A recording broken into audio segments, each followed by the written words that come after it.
The 30th of November, 2013, Santa Clarita, California. A red Porsche Carrera GT tears down the quiet suburban street, its engine screaming like a wild animal. Within seconds, it loses control, colliding violently with a tree and a light pole. Flames engulf the car almost instantly. When the smoke clears, the world has lost Paul Walker Hollywood's blue-eyed star, the man millions knew as Brian O'Connor from Fast and Furious. He was only 40 years old. The news spread faster than wildfire. Fans gathered at crash sites, sobbing, leaving flowers and car keys as tributes. Social media froze under the weight of grief, while co-stars like Vin Diesel rushed to the scene, devastated.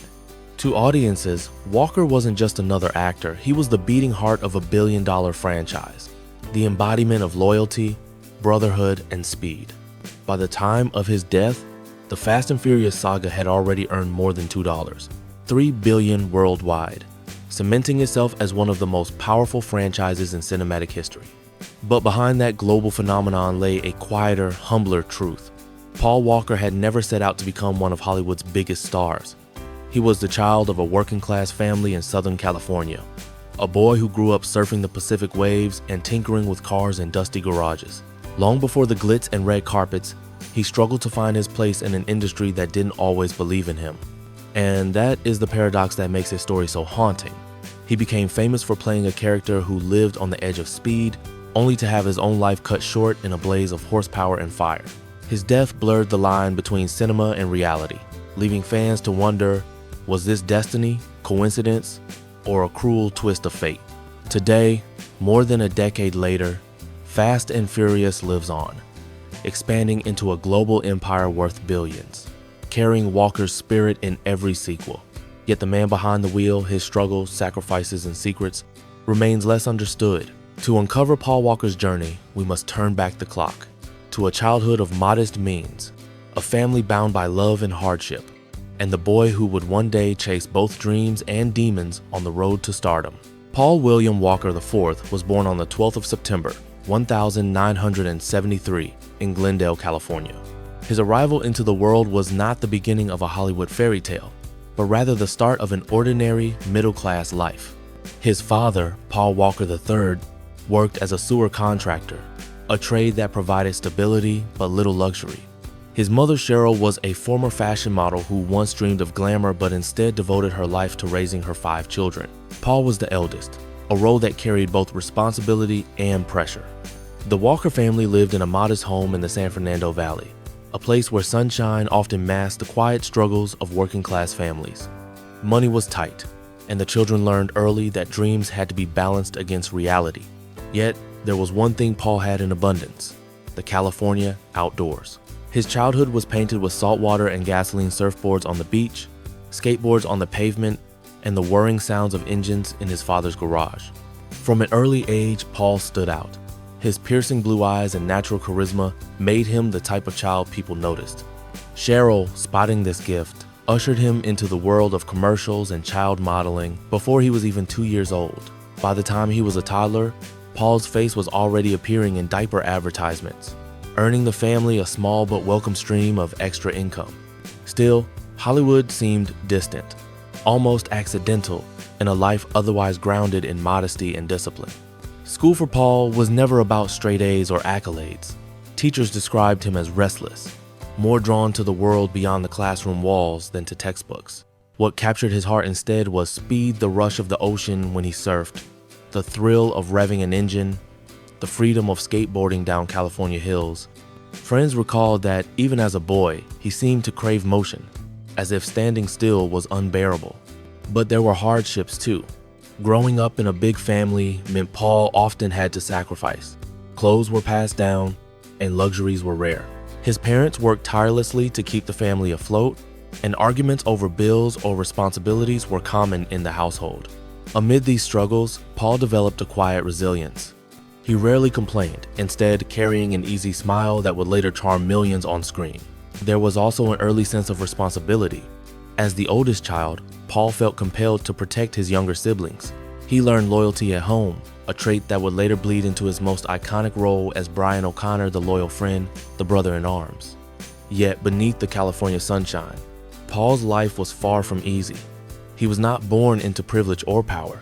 His journey toward fame was not paved with industry connections, but carved through persistence, chance opportunities, and a willingness to fail and try again. And while the boy with blue eyes was beginning to dabble in the world of commercials and small acting roles, Hollywood's doors were not yet wide open. The path ahead would be riddled with rejection, uncertainty, and moments when his dreams seemed like they might vanish altogether. It was in these struggles, however, that Paul Walker began shaping the resilience and humility that would define both the man and the star he would later become. By the time Paul Walker reached his teenage years, acting had already become more than a childhood pastime. He had appeared in small television roles, guest spots on shows like Highway to Heaven, Who's the Boss, and Charles in Charge. But while these appearances gave him valuable experience, they did not bring him stability or recognition. Hollywood is filled with young faces that flicker briefly on screen before disappearing forever, and for a time, it seemed Paul might become one of them. As a teenager, Paul wrestled with self-doubt. He wasn't the straight-A student his teachers hoped for, and he often felt out of place in the rigid structure of school. His passion was outside the classroom, surfing at dawn, tinkering with cars in friends' garages, and chasing adrenaline. Yet, he continued to pursue auditions, often driving long distances with his mother for casting calls that led to rejection more often than success. Each no stung, but it also hardened his resolve. Money was another obstacle. Unlike many aspiring actors who came from families with industry connections, Paul's parents could not bankroll an easy path.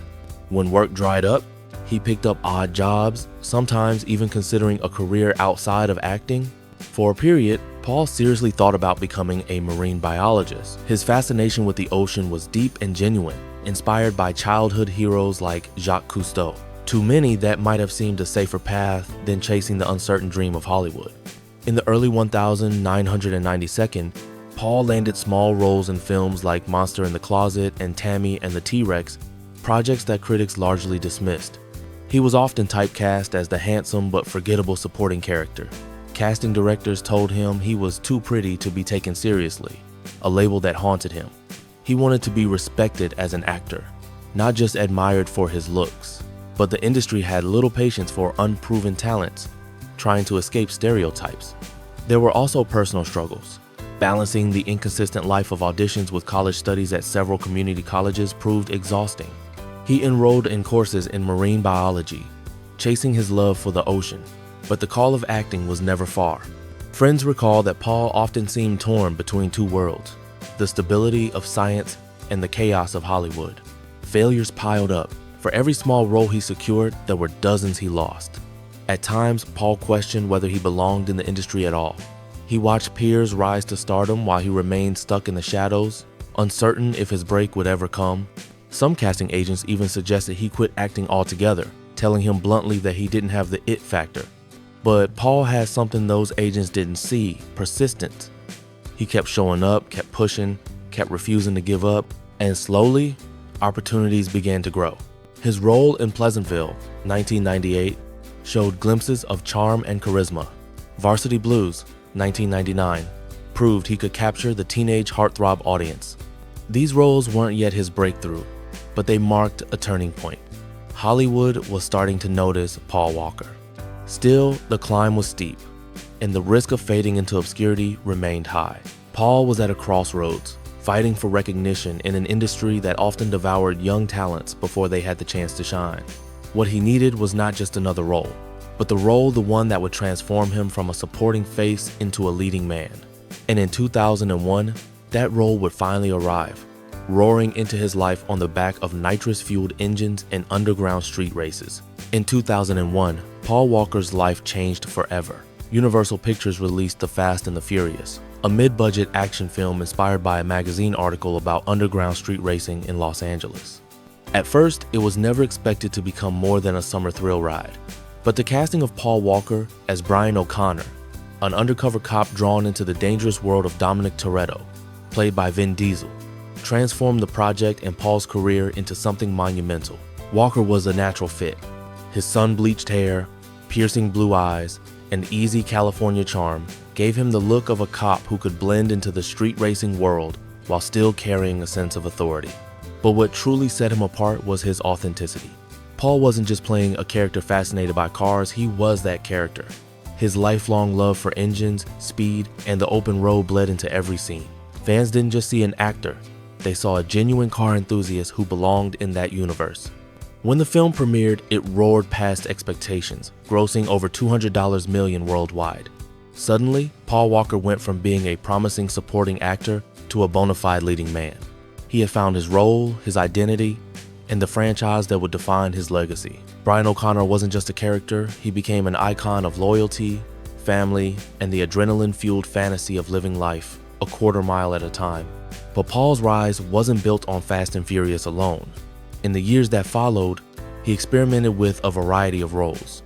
Films like Joyride, 2001, Timeline, 2003, and Into the Blue, 2005, showcased his versatility, even if they didn't reach the same box office heights. Critics sometimes dismissed him as just a pretty face, but audiences disagreed.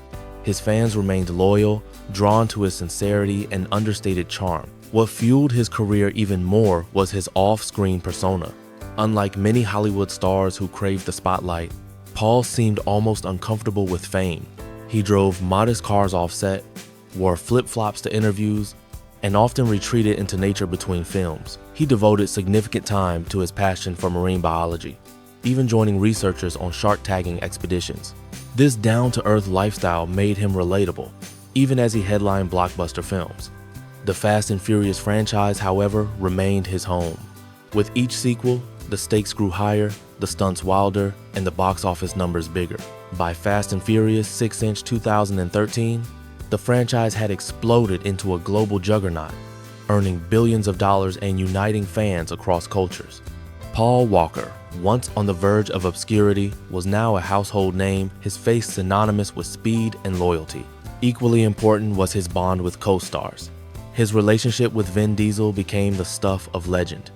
Diesel often referred to Paul as his brother, a bond that blurred the lines between fiction and reality. On screen, they were family. Off screen, that brotherhood was genuine. Cast members like Michelle Rodriguez and Tyrese Gibson echoed the same sentiment. Paul wasn't just a colleague, he was the heart of their cinematic family. Still, fame brought pressures. The higher the franchise climbed, the greater the demands on Paul's time and energy. The action sequences grew increasingly dangerous, mirroring the real-life risks Paul embraced as a car enthusiast. Yet, despite the chaos of Hollywood, he maintained his humility, continuing to split his life between blockbuster sets and charitable missions. In 2010, after the devastating earthquake in Haiti, Paul founded Reach Out Worldwide, ROLL, a disaster relief organization dedicated to sending first responders to crisis zones. It was a side of him few in Hollywood expected, the megastar who preferred helping earthquake victims over attending red carpet premieres. Friends often remarked that Paul seemed almost indifferent to fame, more interested in making a real-world difference than basking in Hollywood adoration. By the early 2010 second, Paul Walker had reached the height of his career. He had the respect of his peers, the adoration of fans, and a franchise that showed no signs of slowing down. For a boy who once doubted whether he belonged in Hollywood, the irony was striking. He had become the beating heart of one of the most successful film franchises in history. And yet, beneath the roar of engines and the cheers of fans, shadows lingered. The very passion that defined him, his love for speed, was also the one that placed him on a dangerous road. What no one knew then was that the same adrenaline-fueled life that made Paul Walker a star would also lead to his most tragic downfall. For all his charm and humility, Paul Walker carried with him a shadow one that grew darker as his fame intensified. The world knew him as Brian O'Connor, the fearless racer who lived life on the edge. But off-screen, Paul's love for speed was not an act. Cars were his escape, his obsession, and in many ways, his undoing. Even as his career soared, friends worried about his appetite for adrenaline. He collected high-performance cars, Nissan Skylines, Ford GTs, BMW M3 Second, and especially Porsches. To Paul, these weren't just machines. They were living, breathing works of art. He spent hours in garages, tuning engines, racing with friends on quiet streets, and pushing limits most drivers would never dare. The very passion that connected him so deeply to Fast and Furious was also the one that put him in constant danger. There were whispers in Hollywood about his recklessness. Insurance companies grew wary of his off-screen hobbies, knowing the risks they carried. Some producers worried that his dangerous lifestyle might one day spill into the headlines. And behind closed doors, Paul himself admitted that he sometimes struggled with the paradox of his life being a father to his beloved daughter Meadow, while also chasing the adrenaline that made him feel alive. Then came the 30th of November, 2013.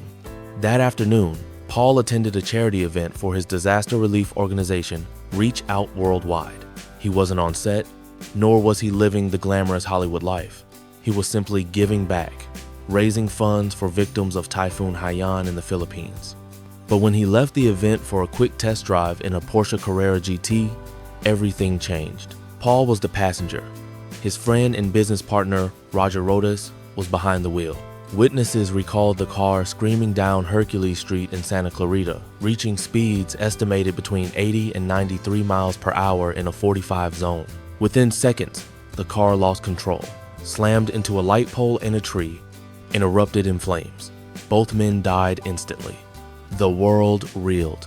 Fans around the globe struggled to comprehend how a man so full of life could vanish in a moment. Vigils sprang up worldwide, car clubs, fans, and strangers gathering in parking lots to burn rubber in tribute, their tires screaming into the night sky.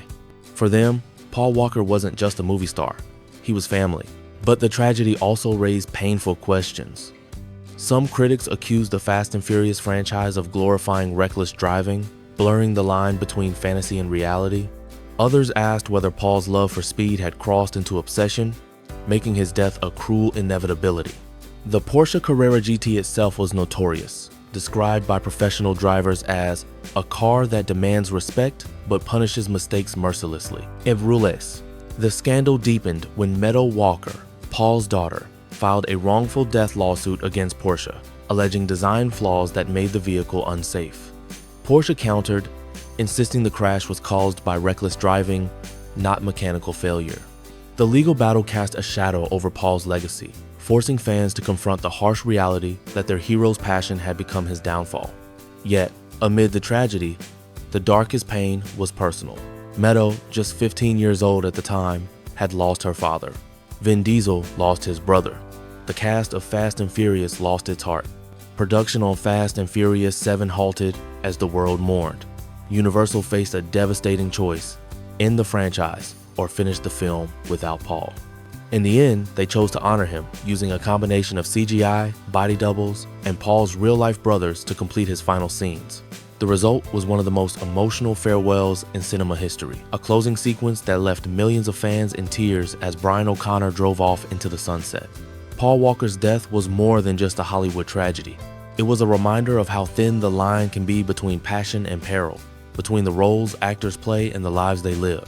For Paul, the irony was unbearable.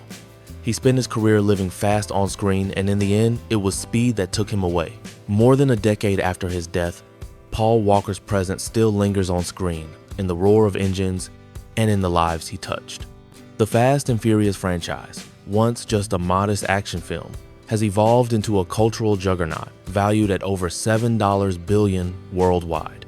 Yet, for many fans, its emotional core will always be tied to Paul. Every sequel carries echoes of his spirit, every reference to family, a reminder of the brother who is no longer there. His final scene in Furious 7 remains one of the most unforgettable farewells in cinema.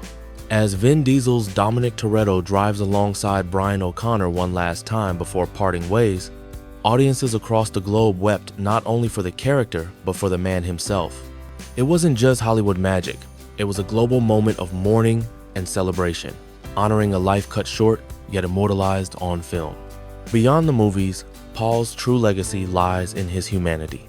His charity, Reach Out Worldwide, continues to operate, sending relief teams to disaster zones around the world just as he envisioned. His daughter, Meadow Walker, now grown, has become both the face of his legacy and a philanthropist in her own right, carrying forward the kindness and compassion her father embodied. For his fans, Paul Walker represents more than a Hollywood star. He is a symbol of loyalty, humility, and authenticity in an industry often criticized for its excess. He was the rare actor who lived as simply as the characters he played, more comfortable barefoot on the beach than on a red carpet. more at home in a garage than in a mansion. Today, his image lives on in murals across Los Angeles, in countless tributes from car enthusiasts, and in the hearts of those who grew up watching him race across the silver screen. His story is a reminder that even the brightest lives can be fleeting, and that true legacy is not measured by years lived, but by the impact left behind.